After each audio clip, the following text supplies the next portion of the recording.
Le jour suivant, je revins m'asseoir dans l'église d'Elmay, le cœur battant, un peu grisé par les chocs partagés l'après-midi avec des copains de fac.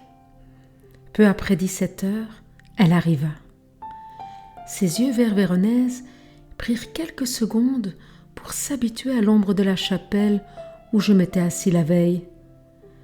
Sans un regard, elle s'avança et déposa un sourire près de moi. « Bonjour » dis-je, motivé par quelques vapeurs de malt ou de houblon. Sa main se crispa, sa mâchoire se serra. « Ici il fait bien frais » achevai-je, avant de prendre conscience de l'incongruité de mon attitude. « Non, chut !» Sa voix grave tourna sur les voûtes, me renvoyant un ton si doux qu'il discordait avec la fermeté de son geste.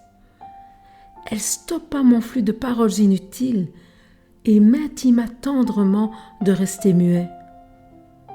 À ses côtés, j'apprendrai que le langage corporel possède un vocabulaire infini et que deux êtres dans le silence d'une église s'expriment bien plus explicitement que deux personnages qui s'adonnent au jeu de séduction. Elle portait haut au-dessus de sa maternité la même jupe que la veille.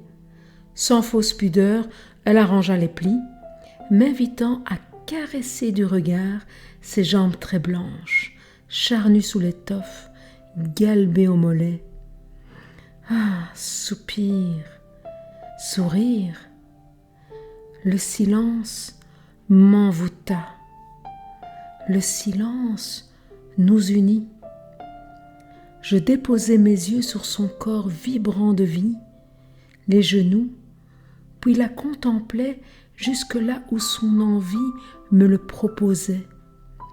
Pas plus loin, pas plus longtemps.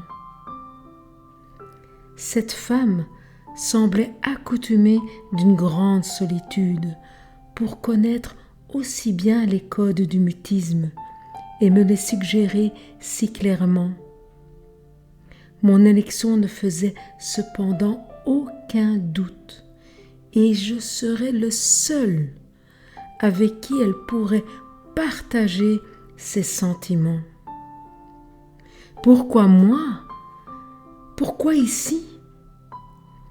Le hasard nous entraîne parfois sur des chemins mystérieux.